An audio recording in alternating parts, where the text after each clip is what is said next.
All right.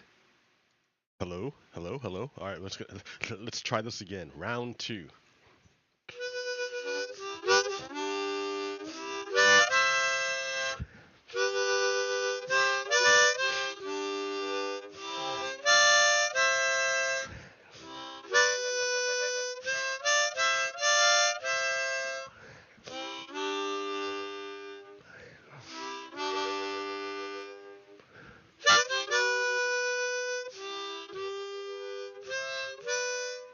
Anyways, hello, good morning. This is your host, Pogo Kiddo, with round two attempt of Redstone Lapis Lazuli.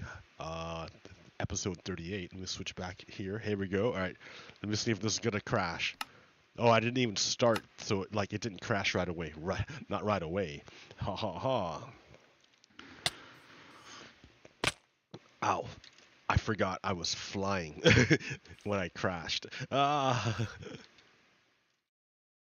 Yeah, dude, so I was just flying around.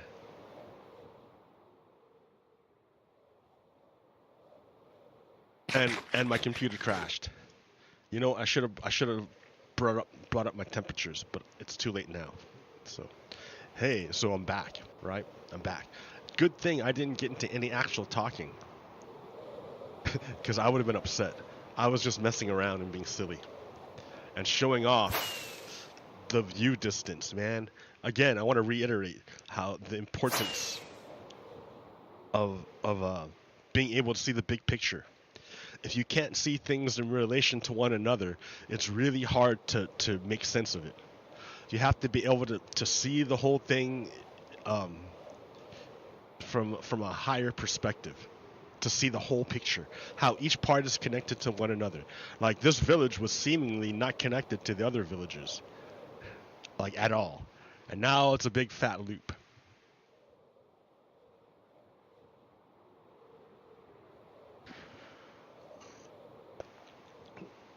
Um, I really want to see my temperatures. This is like killing me to not know.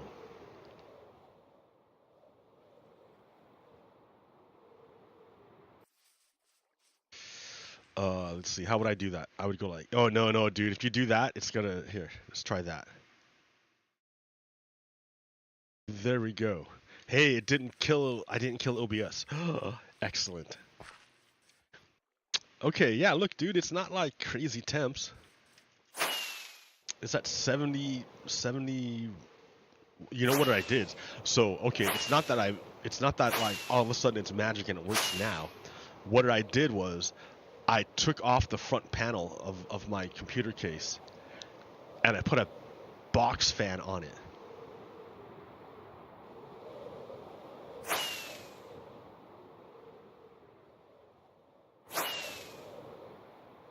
So it's two things at once.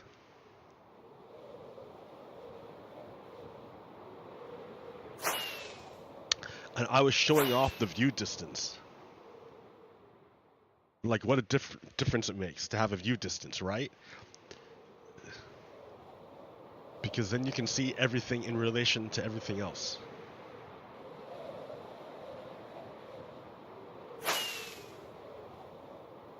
I'm just waiting for the computer temperatures to spike here.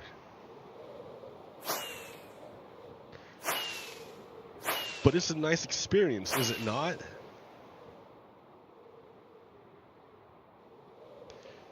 It's nice.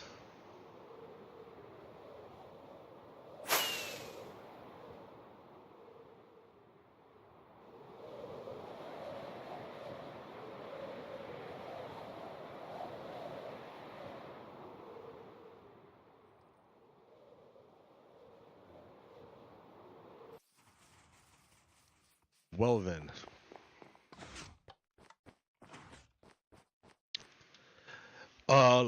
Let's continue. Shall we? Let's continue. The temperatures are gonna settle down now that I'm not flying around.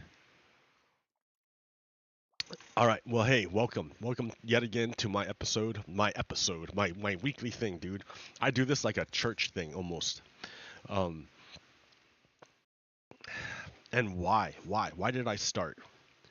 Why did I start? I started this in like 2018 2018, dude. We're in 2023, and I started this in 2018. I started doing this because in 2018, I understood very clearly the existential threat posed by Donald Trump and his organization.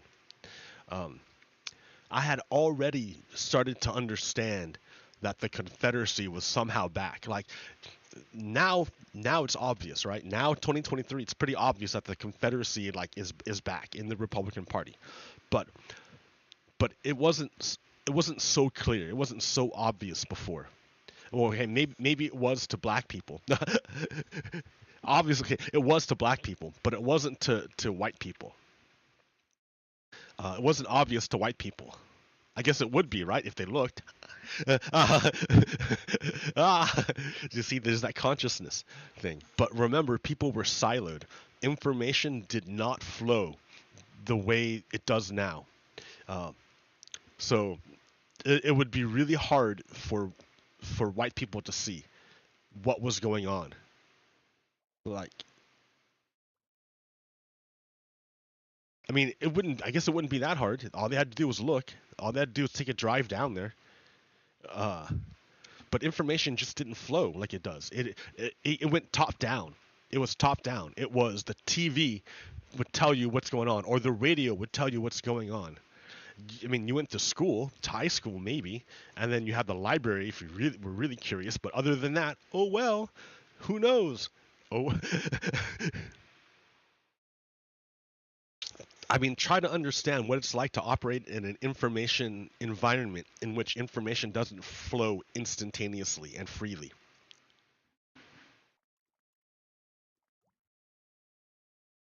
It's not like that everywhere. It's not like it wasn't always like this.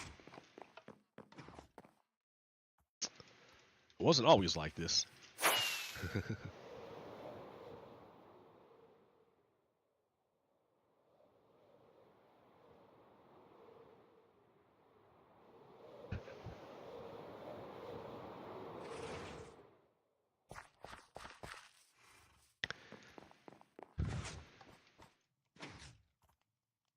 Yeah, I think with the internet, a lot of things became possible because information started to flow way more freely. I have to watch out. My cat, like, I have a box fan on my computer, but my cat attacked the box and knocked over the fan. And lucky for me, the fan went away from my computer instead of toward my computer. But my cat it's like stressful because he keeps going back to it. Yeah, it's stressful. It's hard to do the show and watch my cat to make sure he doesn't destroy my computer. He already destroyed a bunch of stuff in my apartment. So like I have to really, really watch out. Yeah. I have to really watch out. He's not like my other cat. He destroyed a 50-inch TV. There's a big ass hole in through my closet because of this cat. Uh,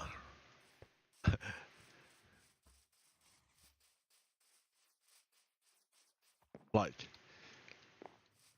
yeah, he's. I gotta really, really watch out. Okay, what am I doing? What am I doing here? I need to get back into what I was doing. It's hard, right? You gotta watch him because he's looking to attack the box and wreck everything. I was telling you why I was doing this. That's right. Now I remember. Okay, so I started doing this back in 2018, uh, trying to let people know, to get the information out that that uh that Donald Trump was a traitor, that he betrayed us. Like, and the thing was is that it wasn't like an easy thing for me to come to that realization. It happened maybe a few days or weeks after Donald Trump was president. when it became clear to me after I saw a few of his early moves that he was like an enemy of the United States, I like lost my shit. I flipped out. Like I had like a severe, I wouldn't say severe, but like, yeah.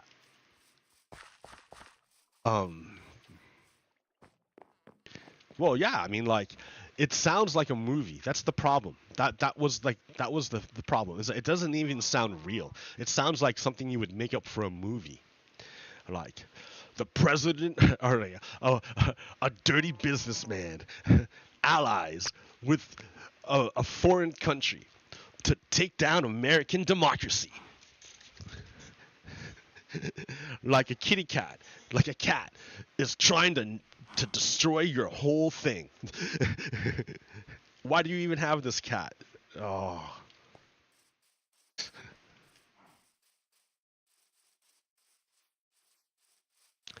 yeah, it sounds like a movie. It sounded like a movie. Because like I had grown up forever thinking that, oh yeah, USA is like fortress impenetrable, like, you know, like we're all, you know, like I never thought anyone would ever betray the United States. It never even came to my mind. I never even conceived of it, a possibility.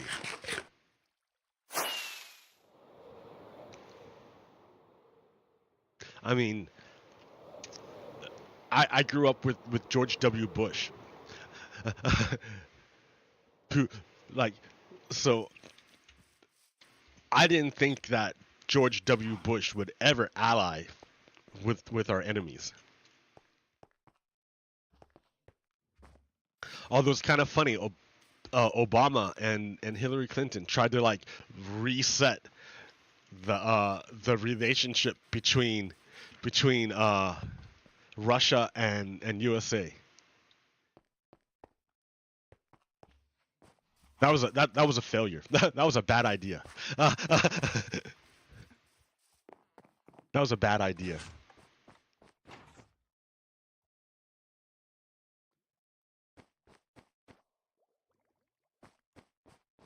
Okay.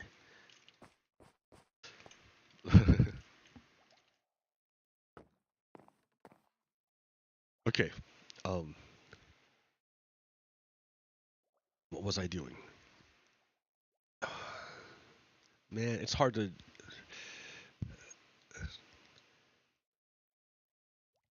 My computer's not gonna crash. I had like a narrative I was going with, I was flowing with, and it like all just like disappeared. Um.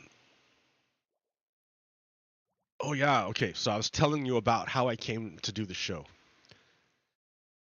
I I I I when it happened, when I first realized it happened, like that I like flipped out because I realized all our secrets were now essentially in the hands of our enemies. And in the end, I turned out to be correct. Donald Trump, um, Donald Trump had his brother or son-in-law, Jared Kushner. He overrode his security denial and gave him security clearance anyways. And and then Jared Kushner just sold our secrets for his own personal benefit. I mean, I already showed you in another episode. Another episode. Um, like my worst fears have already been realized, right? All our secrets were stolen, and and then like look at the document case. Donald Trump had all sorts of stolen documents that I'm sure he intended to sell. I'm sure he intended to sell them. Donald Trump sells everything. What are you talking about? Of course he was going to sell those things, but I don't think it was going to be up his choice, right? Because spies could have just taken it anyways. He was so sloppy with holding them. It's almost as if he did it on purpose. He just held it on purpose like that, right? I knew this in 2018. I mean, here it seems like obvious in 2023, but in 2018, no one believed me. I felt crazy. I felt crazy. I saw fascism becoming like overt and normalized all over the place, all over the place. I mean, it was easy to test. I I was walking into a coffee shop, Starbucks, that no longer exists. I was walking into a Starbucks on Lancaster that by Safeway and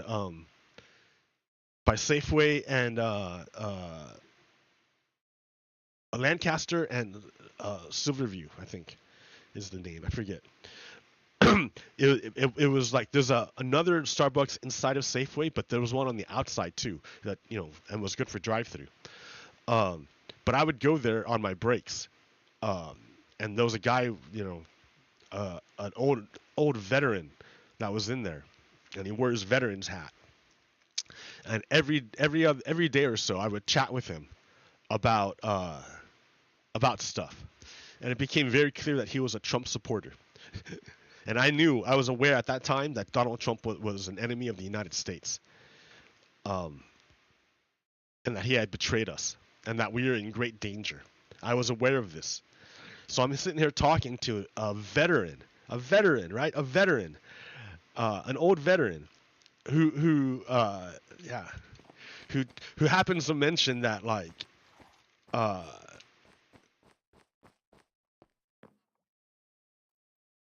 I don't know, some bullshit about his granddad being in the or his dad or granddad or somebody being on the Nazi side and of World War II.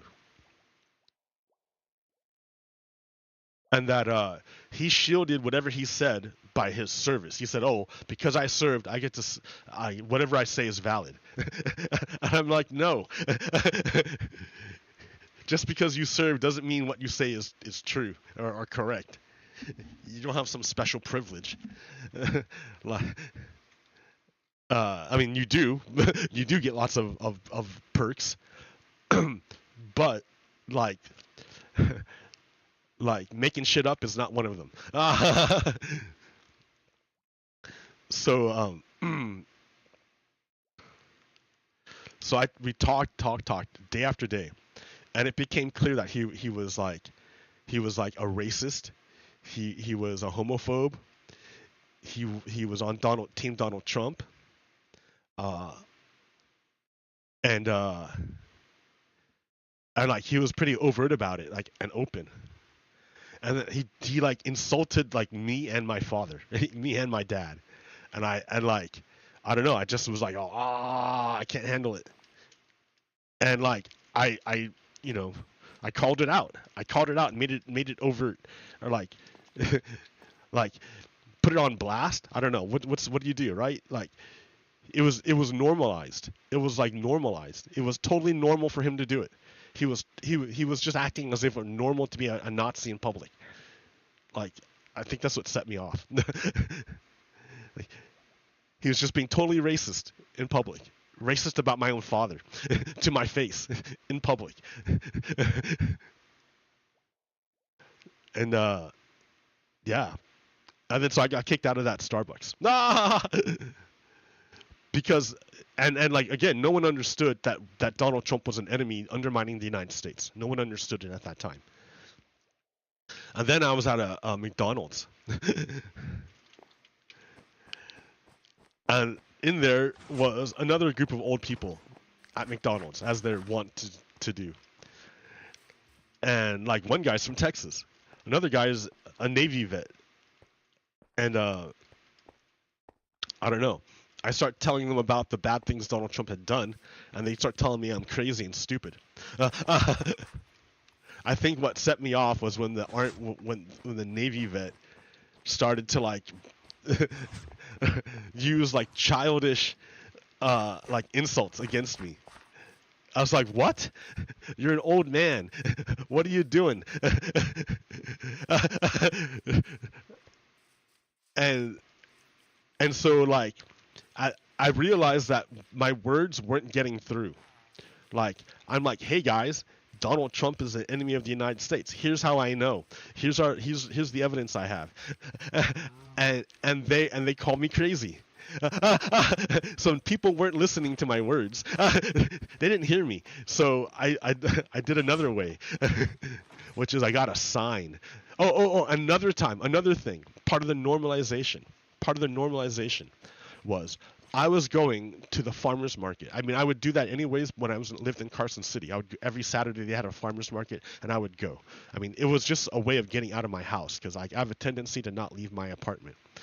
So I'm like, I need to get some social interaction going. So I'm like,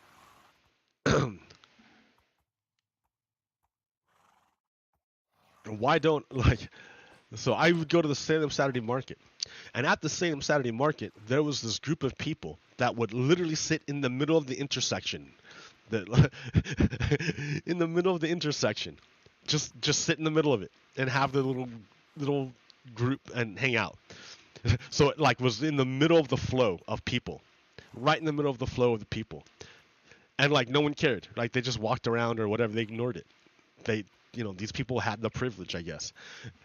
And like, I don't know, for whatever reason, I started talking to them, and I found out they were right wingers, and that they were like pro-Trumpers, and like, I don't know what started it. I don't know why, but there was another group of people that were just standing there holding signs, like subtle, like it wasn't overtly pro-Trump. But it was like, had all the dog whistles that they were pro-Trumpers. And if you talk to them, they always said, oh, yeah, we're not with either party. We just want peace. And but if you talk to them, that wasn't really what they were pro-Trump. They were pro-Trumpers, every one of them. And so, yeah, I tried to use my words and voice, but that was going nowhere. So I got a sign. And I just stood there with a sign. And then the other guy with the pro-Trump sign didn't like it. So they called the police on me. For real. They called the police on me at the Salem Saturday Market. And the police, they couldn't do anything to me. They couldn't arrest me or make me leave. Like the place could kick me off. But like kick me off the property, but I could stand on the sidewalk, which is what I did. Like, and then they let the other people stay on there. So at that point I'm like, oh, you're gonna kick me off you're gonna let the fascists stay there, but kick me off? Like, I don't know. Then I started like just shouting to get the word out, to get the knowledge out that Donald Trump is a traitor and he's an existential threat to the United States. I mean, was I lying? Was I lying?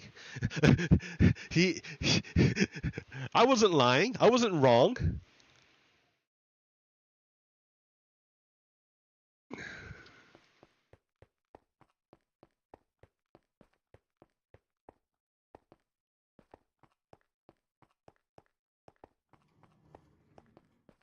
I mean, people take for granted their freedom. Like, oh, you disrupted business. You disrupted business, small business, by doing what you did. Imagine the disruption to business if Donald Trump got a second term. Or not even got a second term. If Donald Trump held on to power after he lost the election. Imagine the disruption of business then.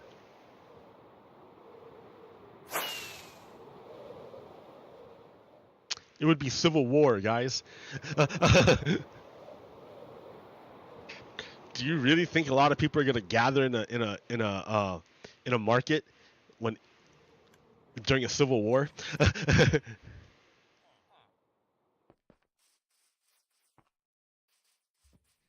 Like, you have that freedom because you have security that people don't want to cause problems.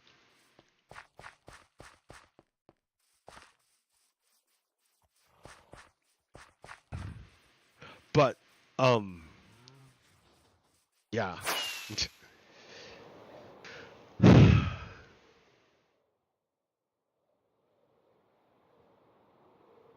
So look, you have to look carefully at Donald Trump because his whole scheme, his whole deal was literally an attempt to end all the freedoms that you have right now. It was an attempt to end all the freedoms you have right now.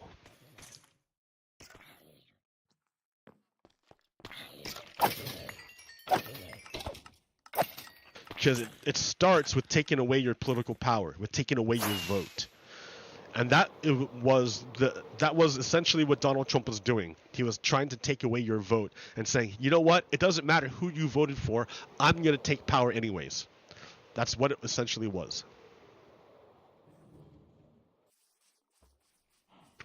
Once he takes away your political power, he's king and he can do whatever he wants. What does that mean? He can do whatever he wants. It means the government can come and do whatever they want.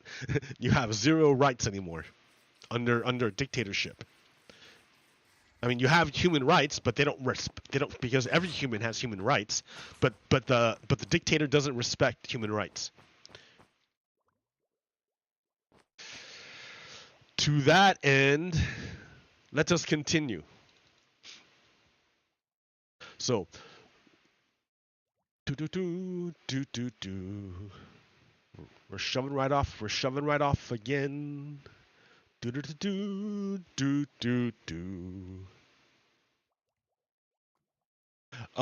have the benefit of hindsight to heed the great lesson of the Reconstruction era and the period of redemption that followed. When authoritarians attack democracy and lawbreakers are allowed to walk away from those attacks with impunity, they will try again, believing there are no repercussions. We should not make those mistakes again. Understand what they're saying. Understand what this is saying. I'm gonna shrink it a bit. So after the Civil War, the first Civil War, the Civil War, the only Civil War so far,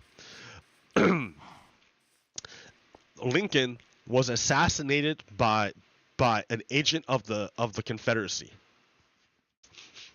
and the man who took his place was Andrew Johnson.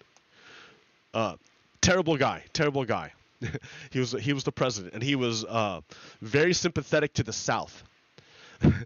And so while Congress was away, Andrew Johnson made a bunch of deals that let the Confederates back into government, and it preserved the Southern power structure, more or less. I'm not. That's just a very broad brush. Talk to a historian if you want more details. I don't really know. It's more or less like that. But all over the South, all over the former Confederacy, white supremacists resisted the end of white supremacy and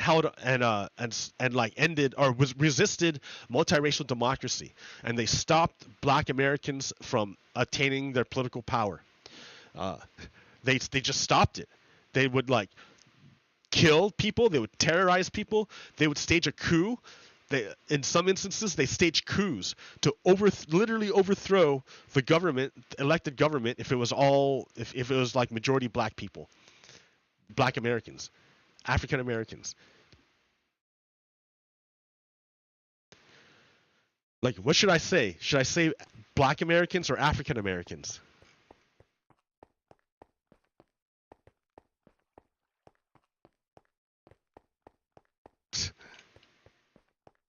Black Americans, because they're their own thing. But yeah. So this happened, right? This happened. This is actual history. And so we are dealing with the fallout of not achieving the dream, the goal of multiracial democracy. We have states like Tennessee that are controlled by white supremacists and do whatever they can to hold on to power. And they're corrupt. They're totally corrupt. It's funny. The Speaker of the House doesn't even live in his own district. Just like Tommy Tuberville, senator from Alabama, doesn't even live in Alabama. He lives in Florida. It's weird how Confederates don't believe in democracy and how it plays out that they don't believe in democracy. Like,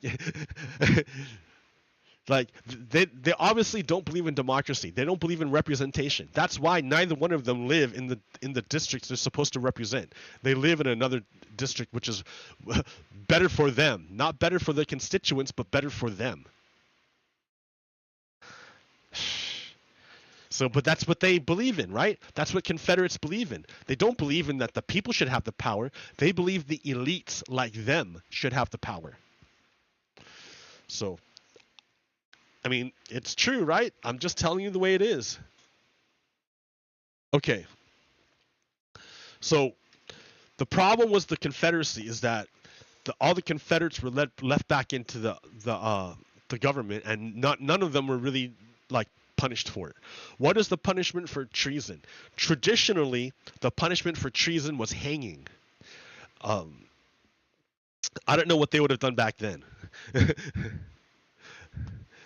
But that is, and that's still the case today.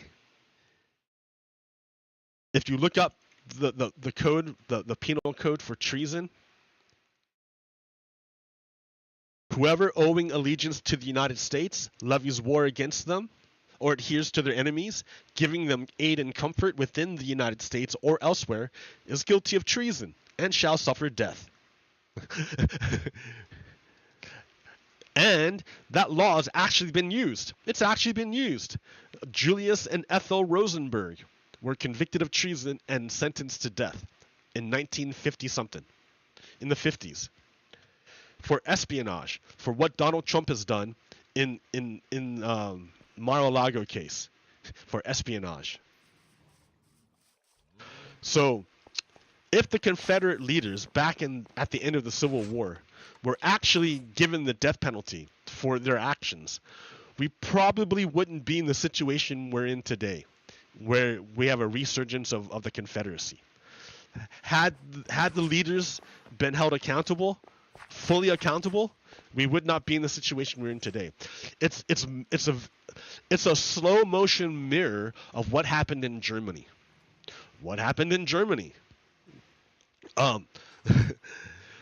Due to whatever reasons, Adolf Hitler became very influential and staged a coup against the German Weimar government.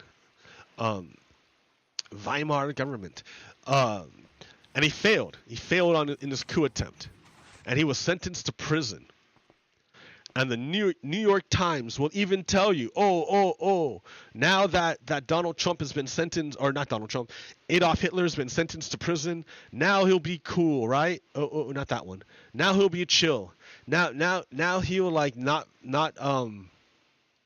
he'll have learned his lesson and not try to overthrow the government again. He'll be humble. Check it out. Hitler tamed by prison, released on parole. He is expected to return to Austria. Copyright 1924, guys. 1924. In the New York Times. Berlin, December 20th. Adolf Hitler, once the demigod of the reactionary extremists, was released on parole from imprisonment at Fortress Landsberg, Bavaria, today, and immediately left in an auto for Munich.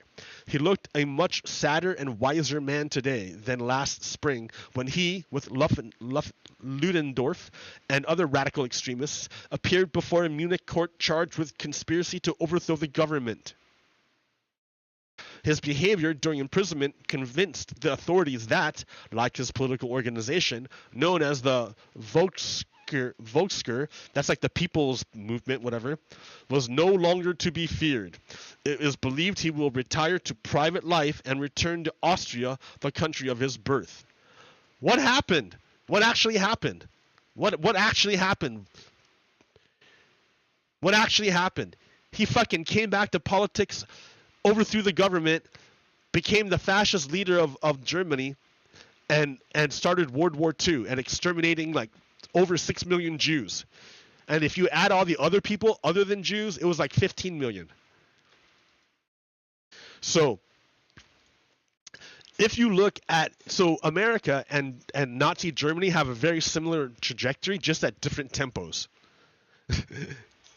So 1865, President Andrew Johnson allows the Confederates back into government. No real consequences, no fundamental changes. The results of that, because the Confederates weren't hanged, they weren't imprisoned, they were let back into government.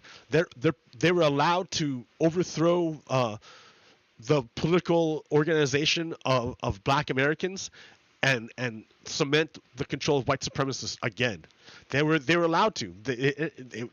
It happened, right? So because there were no real consequences, there was no fundamental changes. Then you had 1865 to present. You had Jim Crow, the Jim Crow laws. You had crack cocaine and carceral slavery. I mean, slavery didn't really end, right? Slavery is still legal in the United States as a punishment. And that's what the carceral system does. It targets black Americans. It targets them. They're targets, dude. It's not just happenstance that there happen to be a bunch of black people in prison. It's because they're fucking targeted by the system. Because once they're incarcerated, they can be legally enslaved again. It's legal enslavement.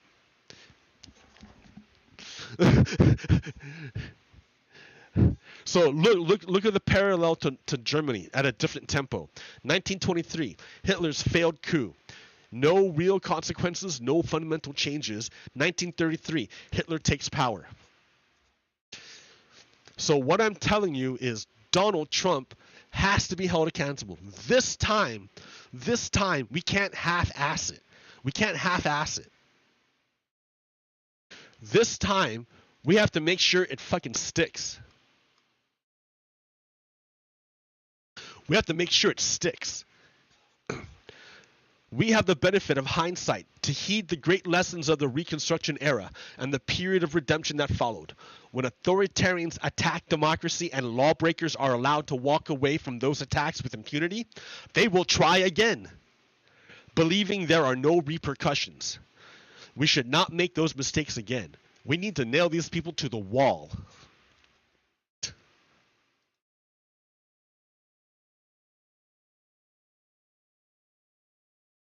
And there's a lot of them. Look at the number of people in Donald Trump's indictment. There's the those are the 1, 2, 3, 4, 5, 6, 7, 8, 9, 10, 11. Here's 11 of them, and here's some of the some of the laws they broke. Violation of the Georgia RICO Act, Racketeering, Influenced, and Corrupt Organizations Act. What is that? That is the big one. That's the law that's broken when you're going after mob bosses, mob organizations. That law, pioneered by Rudy Giuliani in New York. That law says that if any of these guys are convicted of any of their crimes, you can attach them to the leader of the organization. And Donald Trump has been identified as the leader of the criminal organization. You don't have to pin it on Donald Trump directly. If Michael Roman is the one who broke the law, you charge him with it and you make him guilty of it, and automatically Donald Trump is also guilty of this broken law. That's the power of the RICO Act. Why? Why would you charge Donald Trump if Roman is the one who broke the law? Because of the way the RICO Act works. All these people entered into a conspiracy, a criminal conspiracy. They made an agreement to overthrow the United States. Well, to overthrow the election of Georgia. They entered into an agreement. And then they made a bunch of acts. It's called overt acts. The overt acts themselves are not crimes. It's not a crime. It's to do things like, to open emails or to respond to stuff. That's not a crime. An overt act aren't crimes in and of themselves. What they are public indications of the furtherance of the conspiracy. public acts of the furtherance of the conspiracy. Things you have to do in order to make the conspiracy move forward that by themselves are innocent. But once you attach them to your criminal conspiracy, you're like, oh, this was done in furtherance of a crime. It's not a crime to walk into a business. But it is if you fucking broke in, had to break the door down to get in. Then it's a crime, yes.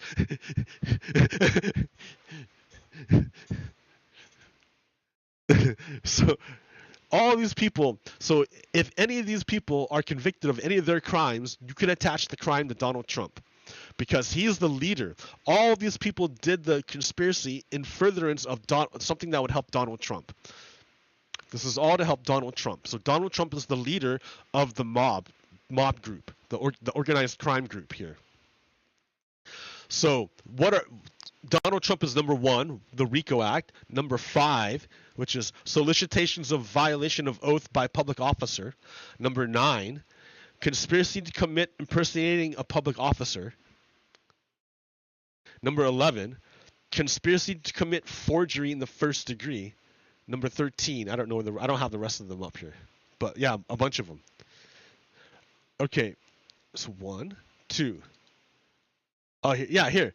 Conspiracy to commit false statements, conspiracy to commit false filing, conspiracy to commit forgery, conspiracy to commit false statement, filing false documents, solicitation of violation of oath, false statements and writings, solicitation of violations of oath, false statements and writings. Like, they did a bunch of stuff in order to overthrow the election in Georgia, to say, oh, that big election that you guys just had where everyone got together and put their vote in order to determine the winner, your time-honored tradition that you've done forever. I'm gonna stop that and say I'm the winner instead. That's what this whole conspiracy was about. Donald Trump tried to do. He tried to overthrow the Constitution of both Georgia and the United States. And there's a bunch of people. Donald Trump, Rudolph Giuliani, John Eastman, Mark Meadows. So Donald Trump, you know him. Rudy Giuliani, you know him. He's like the lawyer. John Eastman, he's the lawyer, another lawyer for Donald Trump. Mark Meadows is the chief of staff. So he's like the chief. Kenneth Cheesebro. Kenneth Cheesebro. He's a lawyer. Jeff Clark, he was like a henchman. So you know what would help? Let me help. I bet you a lot of these names are up on the Asha Rangappa one. Where's my Asha Rangappa? Where's Asha Rangappa? That name just rolls off the tongue. It's nice. Asha Rangappa. Open in Nano. Open with Nano. Is it Nano? No Max. I meant No Max.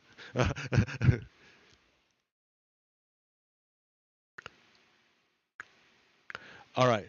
So we got here Mark Meadows and John Eastman are right here, right? They're charged in the conspiracy. Where'd my other one go? You gotta go right there. Okay. Yeah, he's in the middle, right? Kenneth John Cheeseboro. You don't even see him here, but he's here. He's not even on the map, but he's here. Jenna Ellis, she's part of the Kraken of lawyers, right? And so is Rudy Giuliani. So those guys were gonna launch challenges to all these votes and say all your votes are frauds, because these are the battleground states that Donald Trump lost. So they wanted to overthrow the elections in these states. They say what your people chose in your states doesn't count anymore. We're gonna substitute what we want instead of what the people want in these states. So she was part of that. Okay, Ray Smith. I don't know who that is. Robert Cheeley, Michael Roman. I don't know. I don't see him on here. David Schaefer, Sean Still, Stephen Lee. Yeah. Okay. Do. Not that one anymore. Now we're over here. So what happened was defendant Donald Donald John Trump lost the United States presidential election held on November 3rd, 2020. One of those states he lost was Georgia.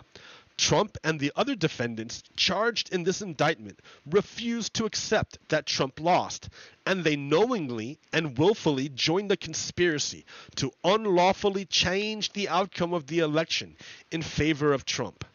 That conspiracy contained a common plan and purpose to commit 2 or more acts of racketeering activity in Fulton County, Georgia, elsewhere in the state of Georgia, and in other states. That's the crime. That's what he did. Coffee. Oh! So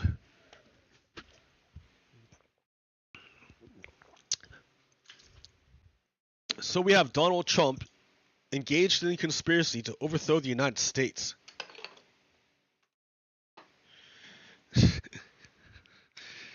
They have phone calls. They have recordings. I mean, they literally have Donald Trump's voice on tape. I wonder if I can find that again. They literally have his voice on tape. Okay, what else is going on here? They literally have his voice on tape.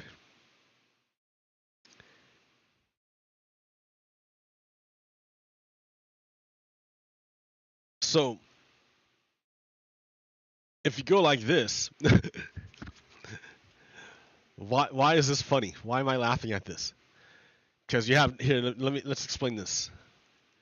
This cartoon. Let's explain this cartoon. You have 2 boats. One boat here says Hunter Biden investigation, and the other boat here says Donald Trump investigations. So if you look at the Hunter Biden investigation, he's fishing, and all he got was a tiny little fish. And you go to the Donald Trump investigations, and this guy is pulling in a huge net of giant fish. It's filled to the brim. Like, he can't even get the whole thing on his boat. His boat's going to fall over if he tries to.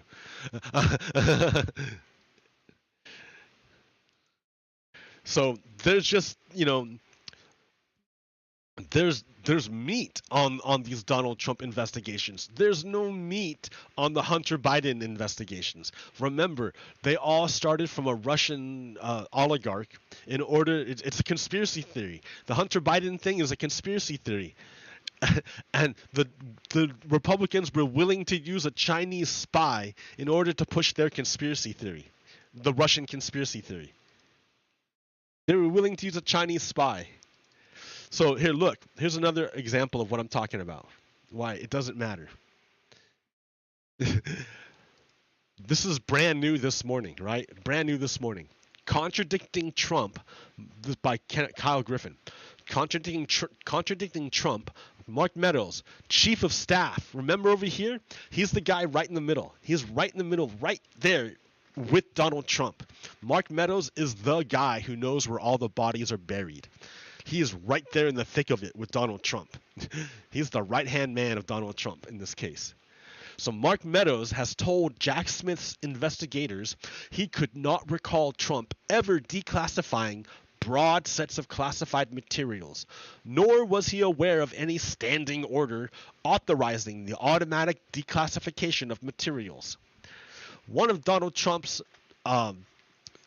defenses is that he said, as president, I already declassified all the documents I had taken with me.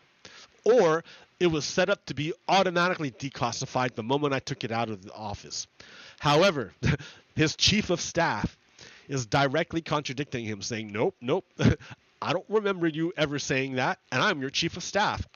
I would be there if I knew. He would know if Donald Trump made such an order. But Donald Trump never made such an order. So, but Mark Meadows did not flip. He's not like on Team USA yet. He's still covering his own ass and the ass of Donald Trump.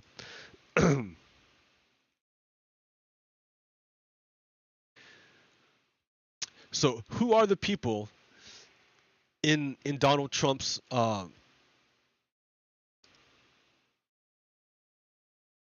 trial? Number one is Tom Fitton of Judicial Watch. Judicial Watch is like Fox News. Judicial Watch is like propaganda organization. It's just for the right wing, for fascists. It's a fascist propaganda organization. So Tom Fitton of this propaganda organization is number one co-conspirator. The indictment refers to Trump's speech on November 4th, 2020, falsely declaring victory in the 2020 presidential election. And that individual one discussed a draft of that speech approximately 4 days earlier on October 31st, 2020. So before the election even ended, before they even finished counting the votes, Donald Trump looked at a plan with Tom Fitton of the speech where he was going to declare victory. And he did. He did declare victory that night. He waited until like midnight, like after midnight. It was really, really late when he declared victory. But he did. And it was funny because like earlier that night, Fox News did the unthinkable. And Fox News declared Arizona for Joe Biden. And that messed up Donald Trump's plan. Big time. Big time. Donald Trump didn't want the battleground states to be called. He wanted them to be up in the air to give more strength to his ambiguity of his speech. In his speech that he practiced, he was going to cite Arizona as one of the states that he's going to declare as his own. That would have given him the votes he needed to win the presidency. But it didn't go that way. So he had to like change his speech in the middle of the night to like account for that. And he had to there was like angry calls, communications between the Trump campaign and Rupert Murdoch's team. Because they messed up his plan. But yeah, so Tom Fitton of Judicial Watch is part of the conspiracy to overthrow the government in the United States, to overthrow the Constitution. And he previewed a draft of the speech that Donald Trump would give the night after he lost the election, which Donald Trump would say, "No, I won anyways." Donald Trump would lie and say, "Oh, it doesn't matter. I'm declaring this state is mine anyways." Like, it's so dumb, dude. Oh. All right, there's one. Here's the next one. Co-conspirator number 6 is Phil Waldron. I don't know who that guy is. The indictment says on November 25th, 2020, Trump, Meadows, Giuliani, Ellis, individual 5 and 6, met at the White House with a group of Pennsylvania legislators. So state legislators meeting with Trump's team and his lawyers on November 25th. So this is after the election. Pennsylvania already had their election. Donald Trump lost Pennsylvania. According to the January 6th committee report, Waldron was among the visitors who were at the White House that day, along with Carrick and attorney Catherine Rice. Cassidy Hutchinson, former aide to Meadows, explained that their conversation with the president touched on holding a special session of the Pennsylvania state legislature to appoint Trump electors. So they had already lost Pennsylvania. They already lost it.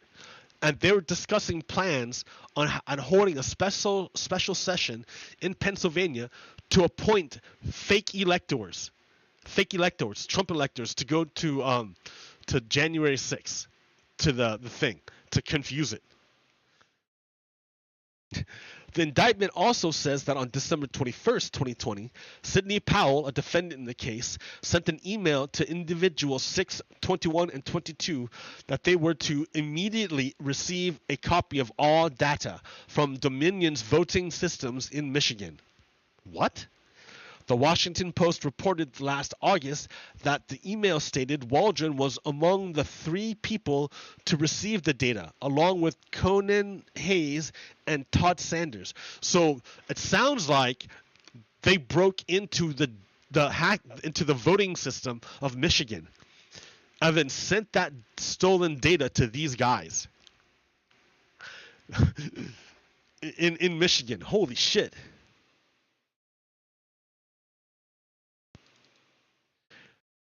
Co-conspirator number 3 is Boris Epstein, Trump political advisor. The indictment states that co-conspirator 3 appeared at the infamous November 19th, 2020 press conference at the Republican National Committee headquarters in Washington, D.C. with Rudy Giuliani, one of the defendants in the case. Epstein was there. The indictment also includes 2 emails between co-conspirator 3, John Eastman, and Kenneth Chesebro, 2 lawyers who pushed the strategy of then Vice President Mike Pence trying to overturn the election on January 6, 2021, including one with the draft memo for options on how to proceed on January 6. They had options all prepared ahead of time. This was a January, like the coup was a big plan. It was a big plan, dude. That's what they're telling us. It wasn't just a random thing that just spontaneously happened from the people. It was a plan from the elites to overthrow democracy in the United States. According to emails released by the January 6th committee, Epstein was the 3rd person on those emails. So who's this guy? Boris Epstein? Isn't there like Cheese Bro? Phil Waldron? Well, here. We got Cheese Bro right there, dude. This is January 6th. Michael Cordry. Ali Alexander, who was like organizing the January 6th thing a lot. So these guys are literally at January 6th at the place to overthrow the election. They're in the mob to overthrow the election on January 6th.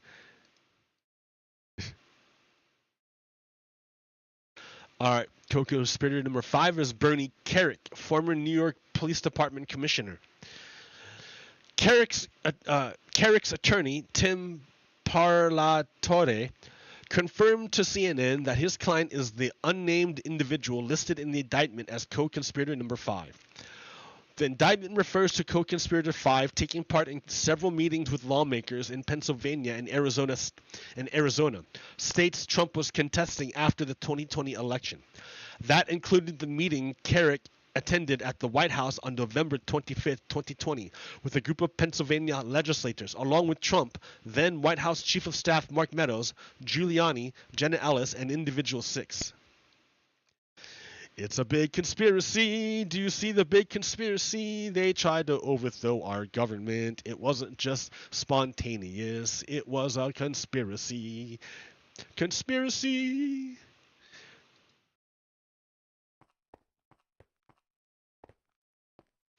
Conspiracy by white supremacists.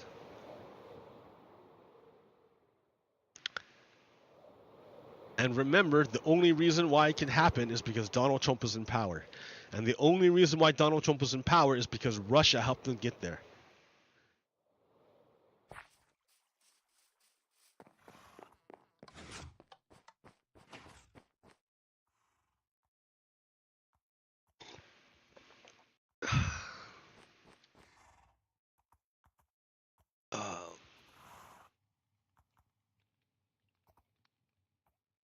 Co-conspirator 20 is unclear.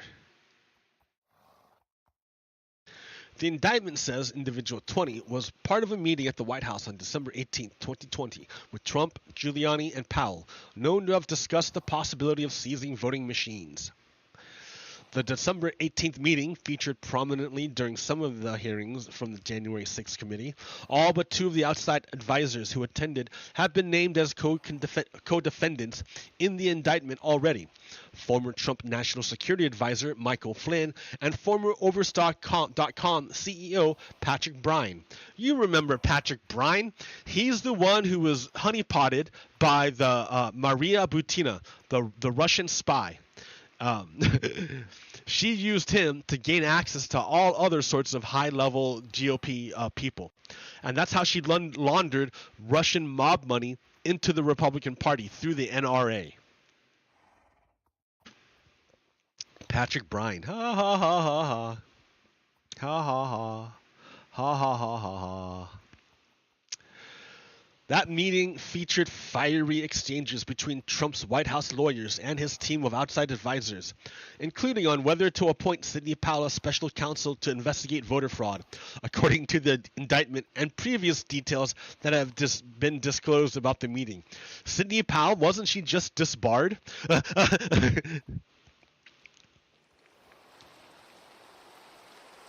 Oh, man. Anyways, there's just so much shit, right?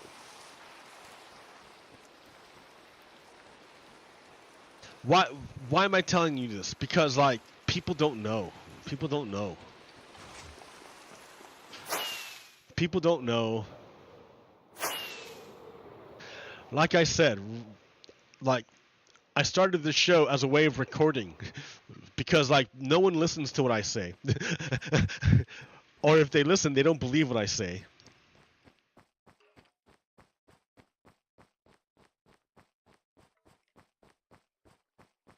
And so I need a way to keep track of stuff so that I know I'm not crazy. And that maybe someday someone will come back and look at all these videos I made and be like, oh, that's crazy. And then they'll work on it and use it to make something else.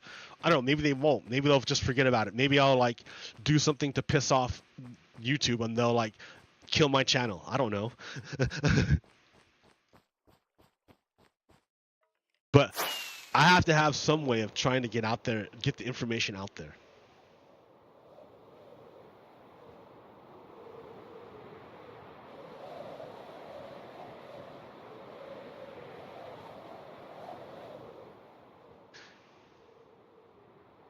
Otherwise, fascism becomes normalized.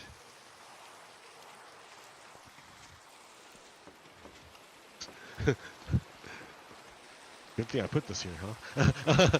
This was another gate, but it didn't work out. Damn, this rain's loud. Let's turn down the rain. Environment. Oh, it's still loud. It does nothing.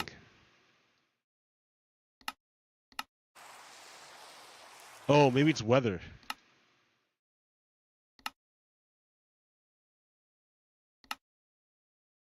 Weather. Oh, way better.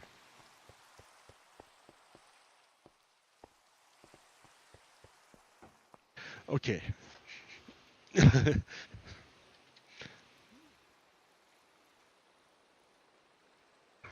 So,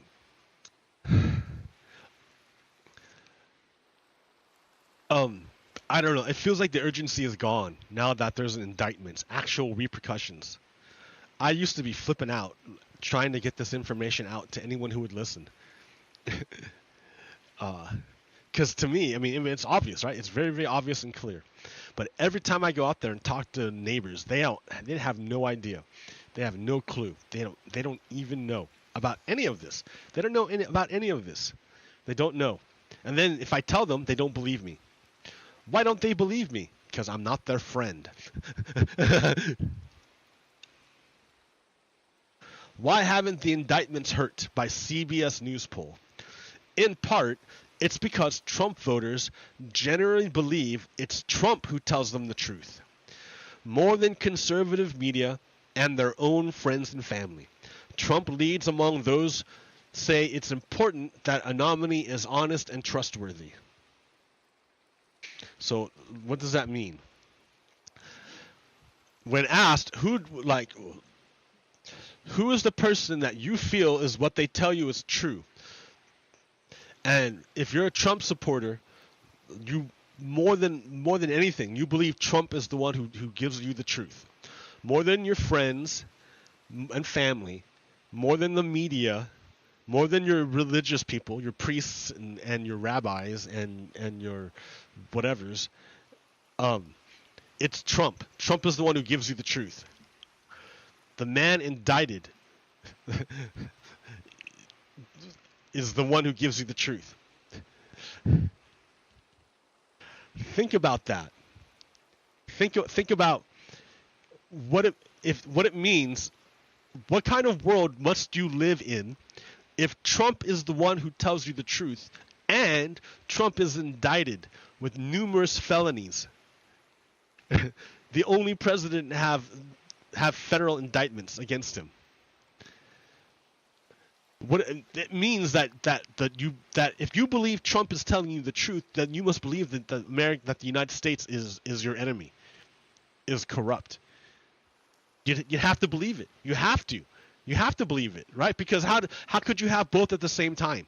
How could you believe that Donald Trump is telling the truth and the United States is telling the truth? Because it's indicting Donald Trump. How can you believe both at the same time? You can't. You cannot. If you believe Donald Trump is telling you the truth, then obviously the United States is lying. Obviously, right? If you believe Donald Trump more than anything else, and that's what it is.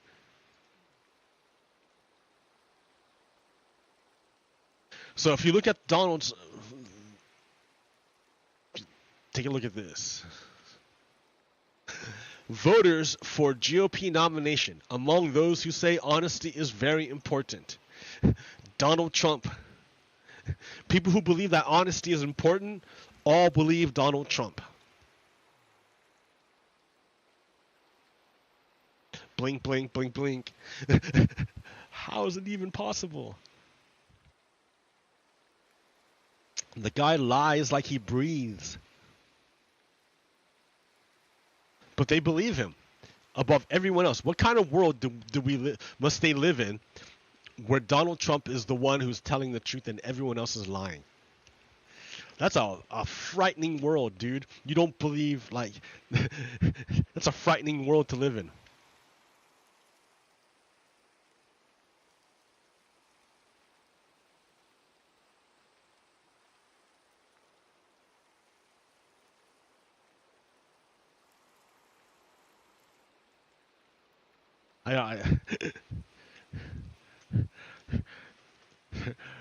There's an argument that could be made that the only reason why Donald Trump became president was because Obama made fun of him. Because once Donald Trump was president, he did everything he could to erase Obama. He did everything he could to erase Obama's legacy. So maybe Donald Trump really is that petty. It's like, I betrayed the United States because Obama made fun of me. Like, maybe he's that petty. I don't know.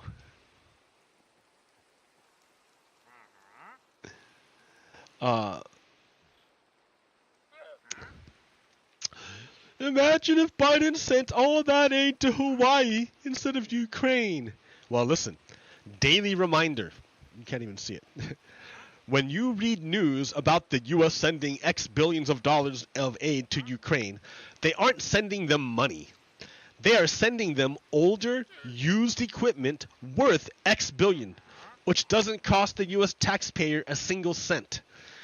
They might even save money, as the government no longer has to pay for the old equipment storage, guarding, decommissioning, etc. Like, you don't... It's not for free that you get to keep this old equipment. Like, you have to maintain it. Otherwise, it turns to shit. It falls apart. Look, like, if you want an example, look at what happened to the USSR, to Russia. Russia inherited a whole bunch of material from the USSR. But Russia lacked the organizational capacity to maintain their massive stock of hardware. So a lot of their material just got broken down and not usable, or it was stolen, or it was taken. They were used for cannibalized for spare parts to keep other parts moving. Like, so. No, the United States didn't do that. The United States maintained its equipment, and it stored it properly in conditions so where it didn't degrade. So that's not for free. You have to pay for the storage building. You have to pay for the storage land. You have to pay for the storage electricity. You have to pay for that stuff. You have to pay for like even for the maintenance of the tank of like vehicles, right? You have to like rotate the tires. You know, you can't just leave cars out there, you know, on with their tires on and stuff without rotating them and checking the pressure. Otherwise, and you can't leave them out in the open. Otherwise, the rubber gets weather exposed and hardens and cracks if you don't like move it. Like it just gets hard by staying in one place. So it takes maintenance. All that takes maintenance. It's way better to just like donate it to Ukraine, who could actually use it and it would actually be an upgrade, rather than us paying all this time and energy to maintain stuff we don't even use anymore and we don't even need. Right? It just makes sense. It makes sense. I mean, we're basically destroying the Russian army for free on our side. It's costing the Ukrainians their lives, you know, but for Americans, this thing is basically free. We're degrading the Russian military for free.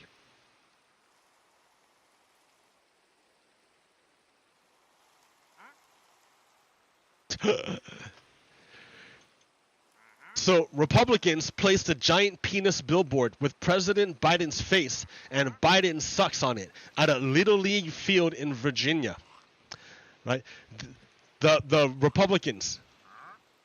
Right? These are the people that are banning books in our public schools for being too sexually or sexual or whatever. They're banning books because of what it will do to kids. At the same time, they're doing shit like this. That tells you Republicans have no integrity. Like they're total hypocrites, absolute hypocrites. It tells you they don't really ban the books because of pornography, because they love pornography for themselves. They don't mind exposing children to pornography at all. They don't mind at all. So when they tell you, "Oh, we're banning this book because it's pornographic," they're lying. They're lying. When they ban books, they're lying about why they're doing it. Because again, look. Republicans have no problem exposing children to sexual, like graphic sexualization. No problem. No problem. They're lying when they ban books.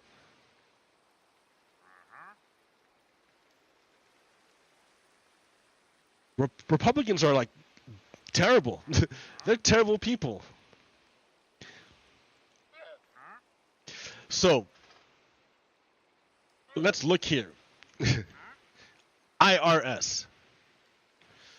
Audits on the rich have dropped much faster than audits of the poor.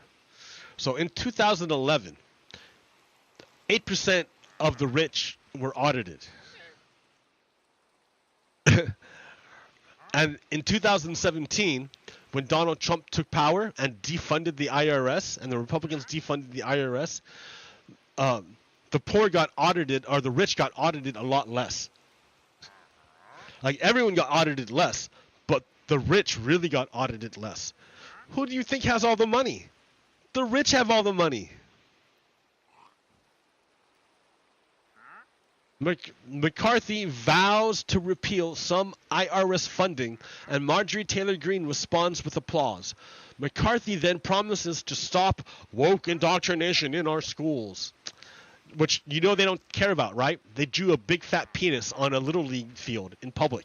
They don't really care about that stuff.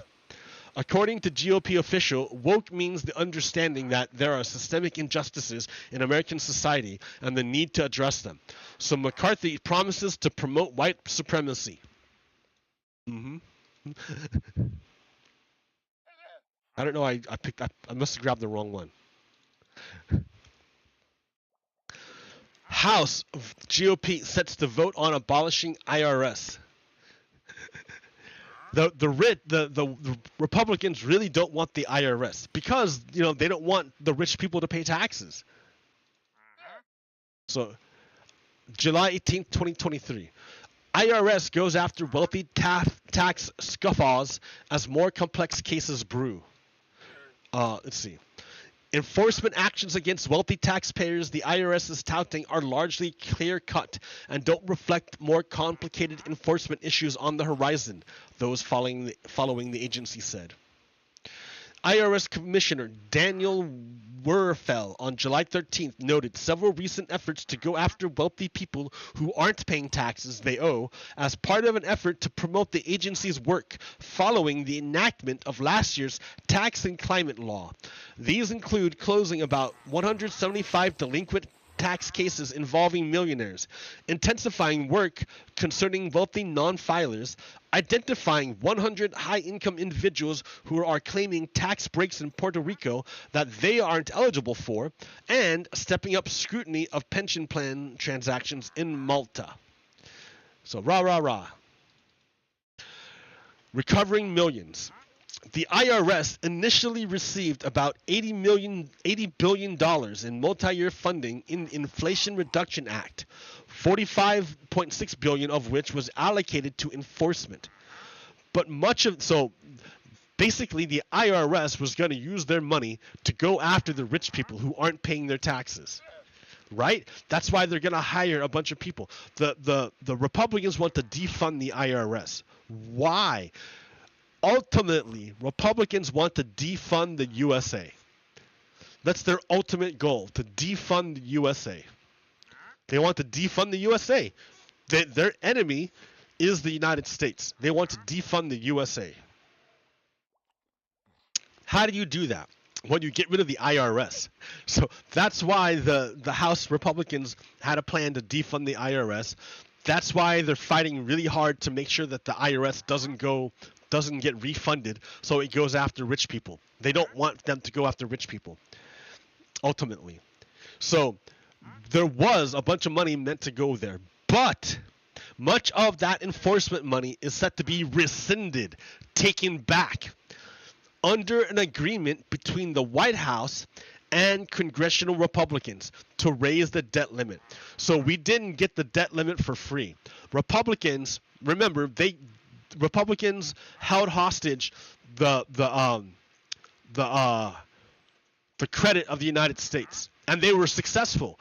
They managed to lower the United States rating down to like AA instead of AAA. It's only AA now. So that's going to increase borrowing costs for the United States. So Republicans were successful in attacking the United States. They managed to mess up the finances of the United States, and as a bonus, they managed to blunt the effect of the IRS enforcement of tax owed by rich people.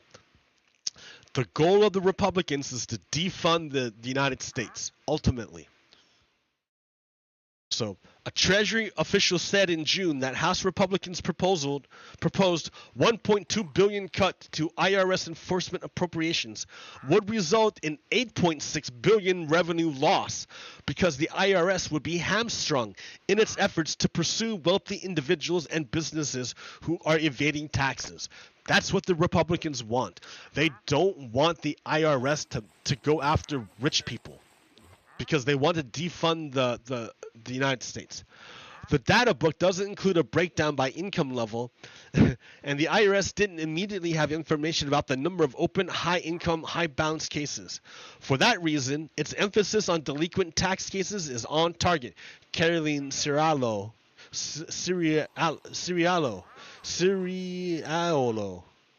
a partner at Cosden Lance LLP said by email.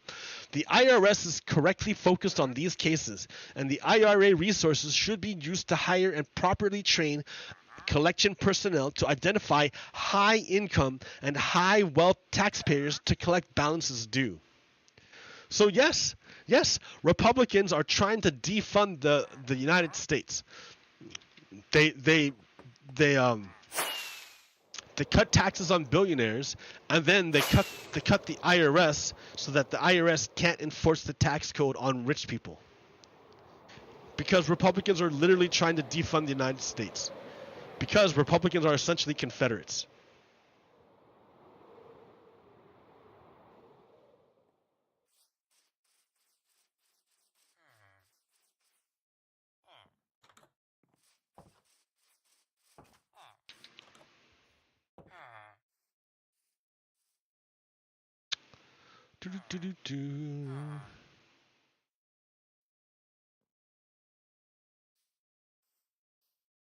Hurricane Hillary. Watch out.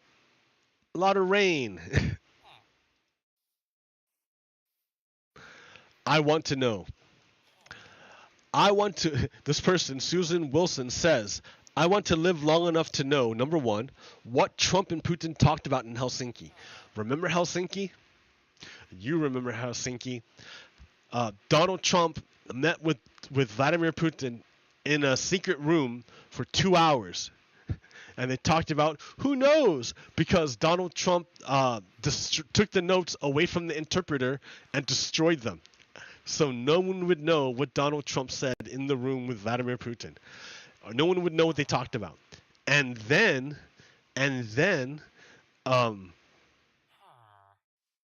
Donald Trump went outside and at a press conference in Helsinki told the whole world that he believed Vladimir Putin over the United States, the institutions of the United States. He told the whole world that contrary to what the FBI and CIA and NSA said, contrary to what the Americans said, Donald Trump believed Vladimir Putin when Vladimir Putin said that Russia didn't attack the United States in 2016 and didn't meddle in the election. So Donald Trump, president of the United States, disbelieved the United States and instead believed the president of Russia. Okay, number two, what Trump said to Justice Kennedy to get him to resign. Remember, Donald Trump's plan was to sack the Supreme Court with people who were corrupt. To do that, justices had to die, or they had to retire while he was president so he could pick someone else. So Justice Kennedy wasn't sick. Like, he wasn't that old. For some reason, though, he decided to retire during Donald Trump's term so that Donald Trump could pick another person to sit in the Supreme Court. Who did Donald Trump pick? Brett Kavanaugh, the rapist. The guy who Donald Trump covered up for. So what was the agreement that Donald Trump made with Justice Kennedy to get Kennedy to retire so Donald Trump could appoint or get Brett Kavanaugh? What was their agreement? What did they do? What did Kennedy get out of the deal? All right, number three. What did Trump tell Lindsey Graham on the golf course? So remember, before, Lindsey Graham was recorded as saying, or is said, I don't know if he tweeted or whatever. He said that if the Republicans nominate Donald Trump to be their leader, that Donald Trump will destroy the Republican Party, and the Republican Party will deserve to be destroyed by Donald Trump. All of a sudden, I don't know when this happened, but Donald Trump and Lindsey Graham went on Donald Trump's golf course and had a conversation. And now Lindsey Graham is one of the biggest supporters of Donald Trump. He's eating all his words and just become like one of the biggest supporters of Donald Trump and does whatever Donald Trump wants or says, always defends Donald Trump. Wow, dude, what did Donald Trump say to Lindsey Graham that would get Lindsey Graham to eat his own words like that? Number four, what's in Ivana's coffin?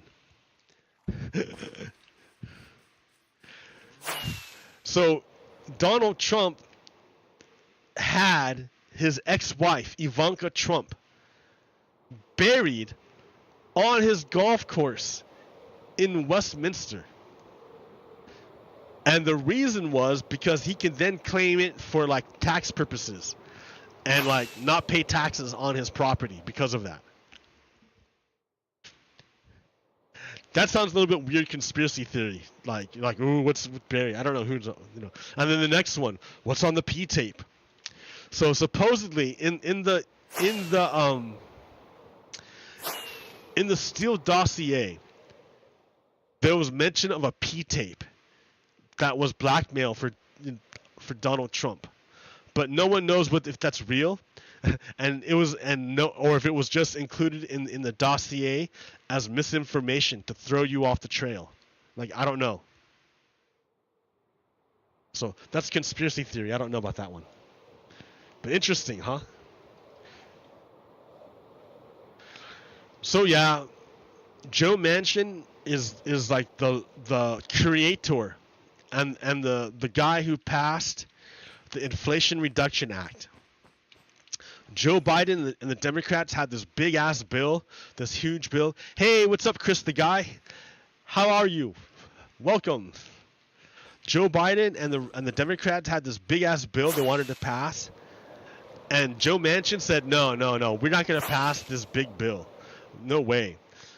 He's like, Republicans want all this stuff involved, and none of them are going to vote for your bill, but I want to include them in the bill anyways, even though they're not going to vote for it.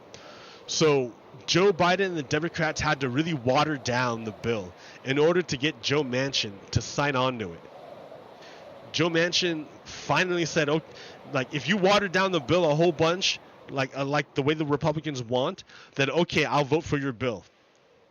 So the bill we got was a lot less than the bill that we wanted. But okay, whatever. It's Joe Manchin's bill. It's his signature bill, Joe Manchin. Good job, Joe Manchin. You passed like a great bill for the United States. That was like last term.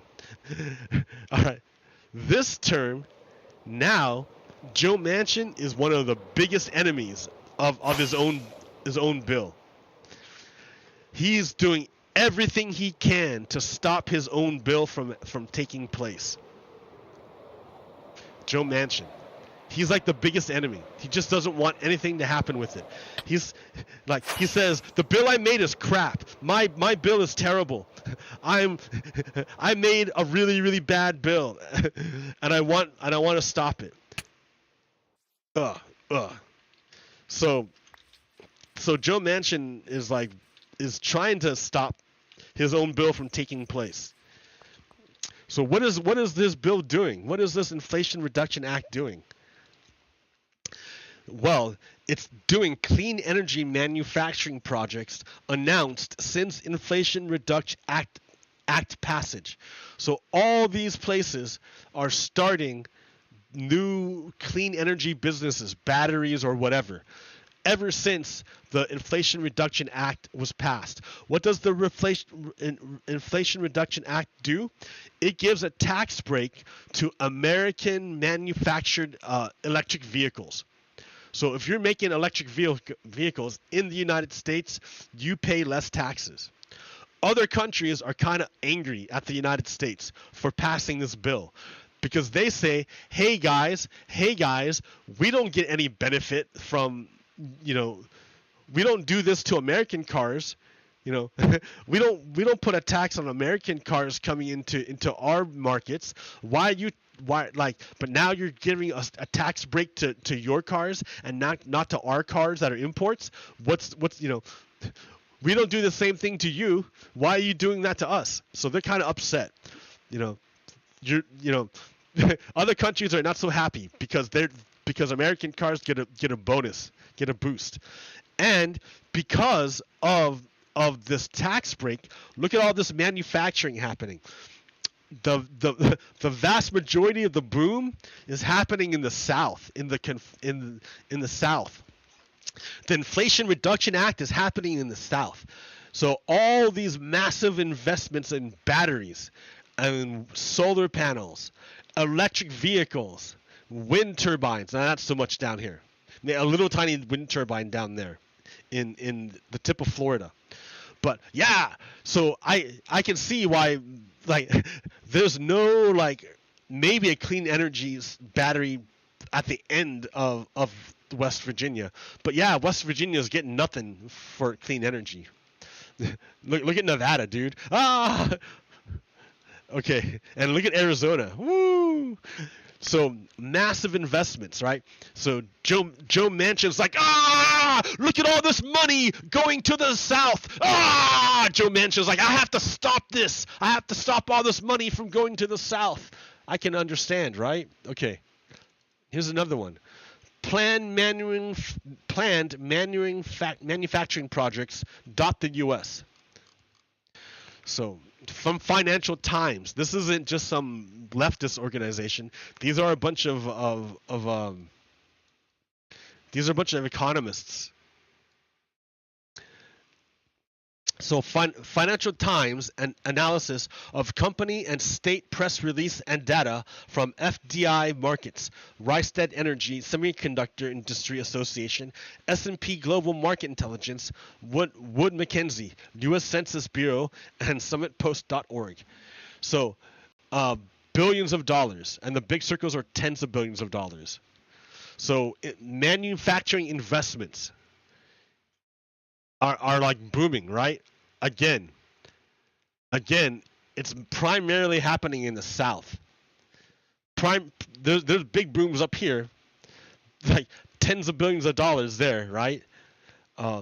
West Virginia's getting none of it, unfortunately.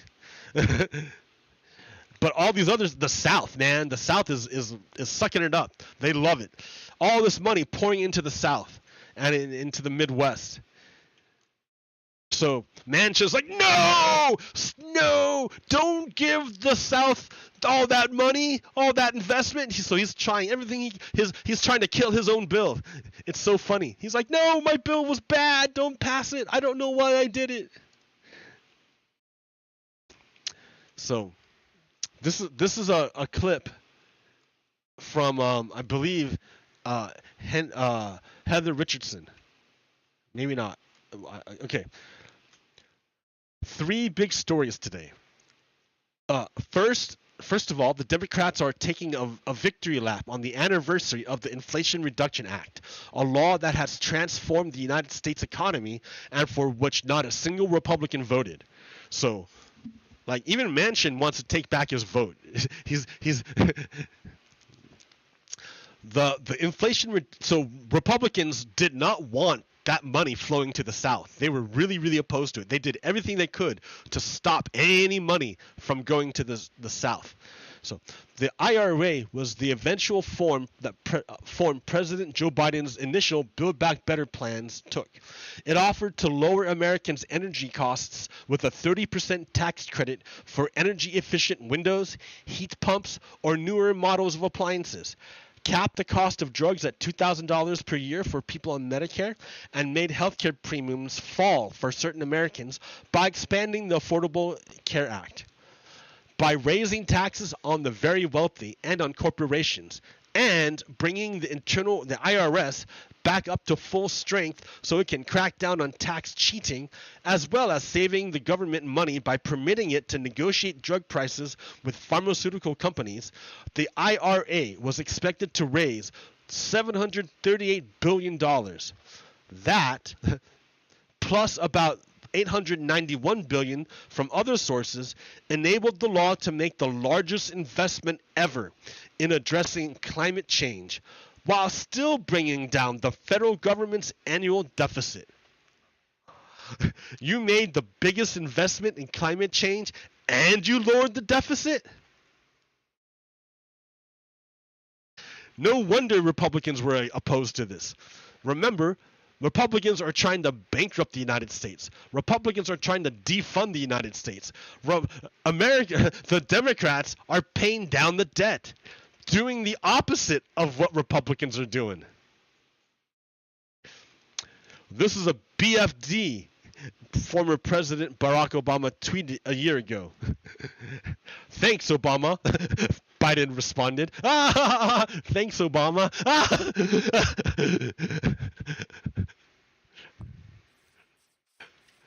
So yeah, pretty cool, dude. Manchin's like, no, stop it, stop the money. Republicans are like, no, we don't want this to pass. All of us vote no. All of us say no. You know, Republicans are like, no, we don't want this investment in the United States.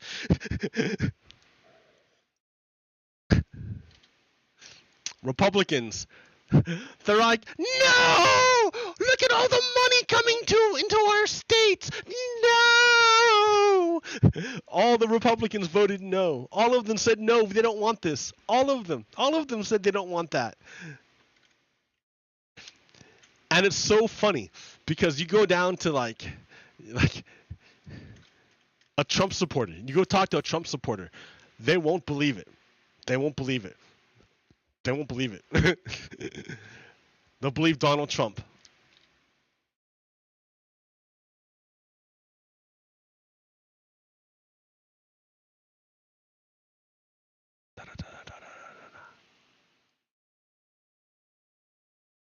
Okay, Cy Vance. Yeah, why? So Cy Vance was the Attorney General or DA, District Attorney for Manhattan, where Trump did a bunch of crimes. His office was investigating Donald Trump, and then Cy Vance decided, oh yeah, we're gonna drop the charges. We're not gonna press any charges. And when he did that, a bunch of attorneys resigned. They said, "Fuck you, we're out of here." I can't believe you did that. So why would Cy Vance do that? Why would he let Donald Trump get away with a bunch of crimes in New York City? Why would he do that?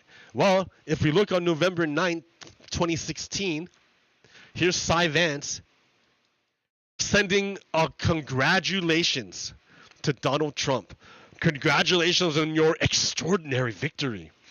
After so expertly taking the pulse of the nation, you now stand in a position to move us forward? Pfft. So he's just basically sucking up to Donald Trump. No wonder he didn't press charges against Donald Trump. That guy was like on team overthrow United States. Cy Vance.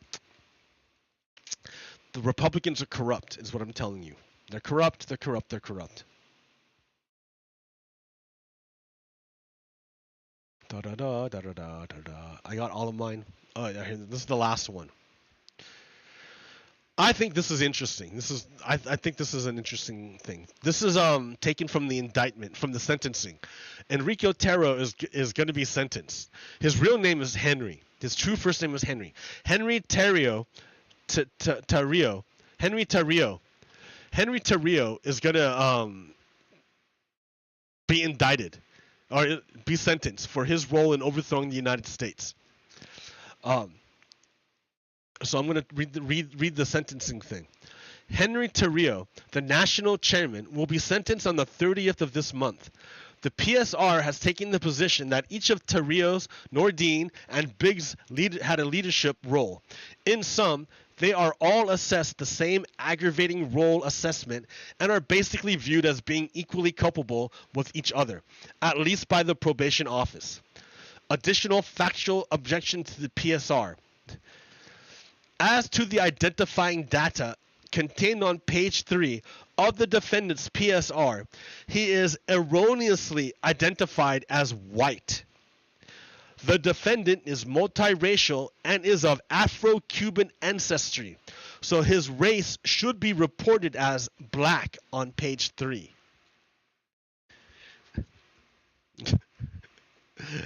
Why would the leader of a white supremacist organization who participated in the white supremacist overthrow of the United States consider himself to be white when his ancestry is Afro-Cuban? Afro-Cubano. Do Latinos consider themselves white? I guess there is like an element of that in Latin culture. I don't really know it at all. I don't know anything about it really. But I do know that when my dad died, he was listed as being white, which like on the death certificate they asked me what race was your dad, and I was like, I'd never ever really thought about that. Like, because he's Latino, and I don't think they had Latino on there, but they didn't have it as a race. like, or Hispanic. They didn't have Hispanic on a race. And like the woman, the who did it, marked down for me. She marked down for me white. And I said, and I was like, because I was confused. I didn't answer it right away. I was really confused by the question. And so she marked down for me white. And then she said, most Hispanic people identify as white. And I'm like, I don't know if my dad was white. But maybe he was, right? Because if you look at whiteness not as a color, but as a set of privileges, my dad had a set of privileges. Like, I can't believe like he didn't ever get arrested for drunk driving. He got pulled over, but he wasn't arrested for it.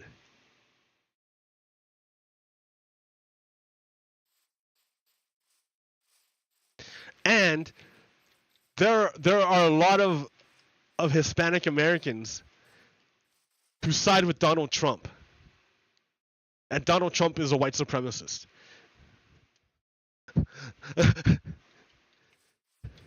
So yeah, maybe there are a lot of Hispanics who identify as white. But white is not a color. It's a set of privileges. It's not a nationality. White is not a nationality. No, white is not a heritage. It's a set of privileges.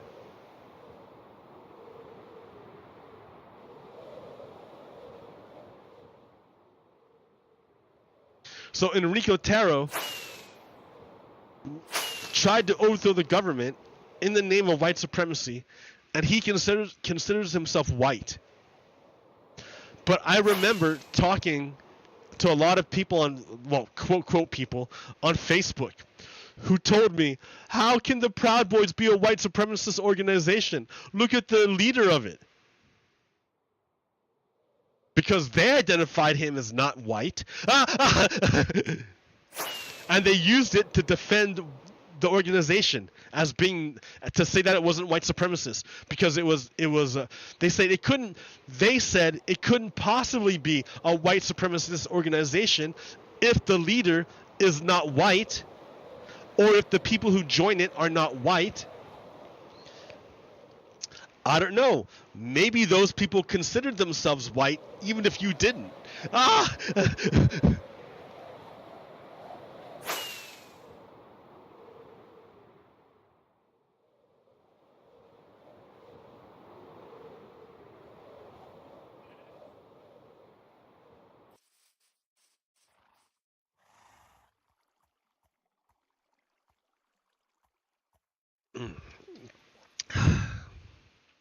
Yeah, what is white?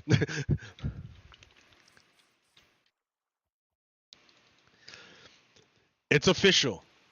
July was Earth's hottest month on record. It's official. July 20, that was 2021. It's official. July 2023.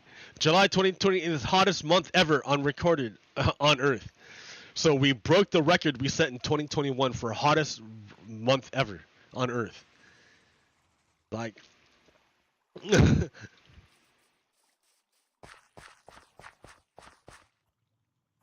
yeah, I walked outside and the sun was like the light was like tinted orange because it's being filtered through smoke, wildfire smoke. Like, oh my god.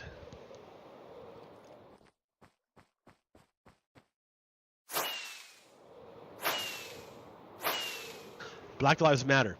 Normalize it.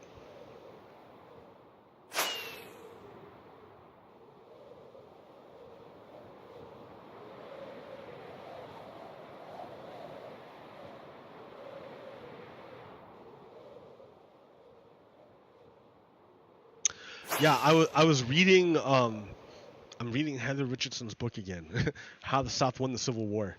And I'm reading how the West was essentially like on the same team as the Confederates, the South, after the Civil War.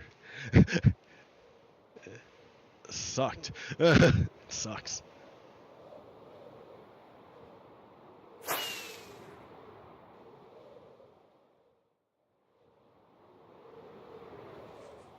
Oh no! Ah! At least I was at my own house. Ah!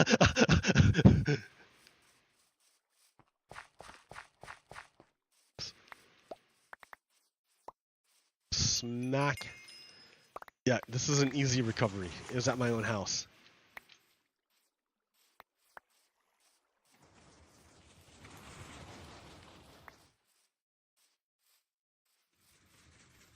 Is that everything?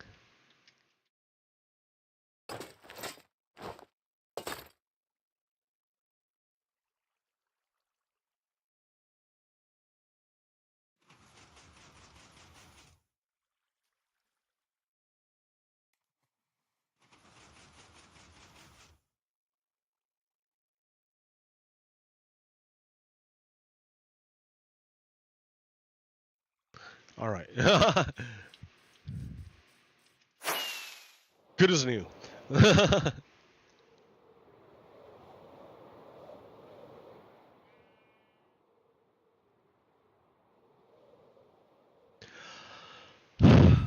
Why am I even doing this? It's to get the information out there. To paint the bigger picture. It's hard to see. It's hard to see how all these disparate things connect. Like they're all spread out. It's so if you don't take a bigger view, it's hard to see how they connect, and you see like the enormity of what it is that we're facing.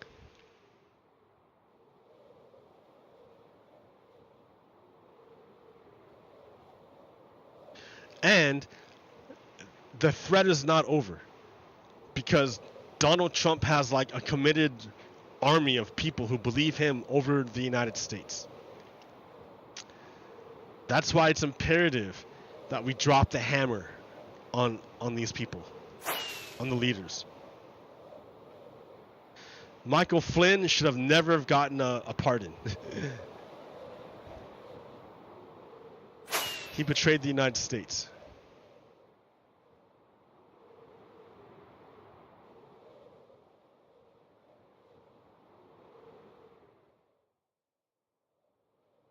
All right, until next time, America.